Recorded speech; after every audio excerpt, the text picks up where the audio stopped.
প্ৰস্তুতি পূৰ্ণ চলাইছে কি ক'ব সেইটোত আজি মই সুবাইজাৰ কনষ্টিটিউয়েন্সিত বিভিন্ন জাতি জনগোষ্ঠীৰ আৰু বিভিন্ন ৰাজনীতিৰ দলৰ পৰা আজি 300ৰো অধিক মানে UPPL দলত যোগদান কৰিছে এইটো এটাই কাৰণ যোগদান কৰাৰ এটাই কাৰণ তেওঁলোকে মানে আমাৰ BTRৰ চিফ সন্মানীয় প্ৰমোদ বড়োৰ গাঁৱৰ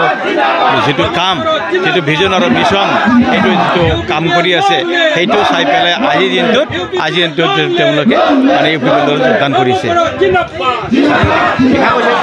আপোনালোকৰ মিত্ৰ দল বিজেপিয়ে পৃথককৈ নিৰ্বাচন অৱতীৰ্ণ হ'ব তেওঁলোকে জয়ী হৈ হ'ম বুলি অৱতীৰ্ণ হ'ব গতিকে কিবা ক্ষতি কৰিব নেকি আপোনালোকক এইটো একো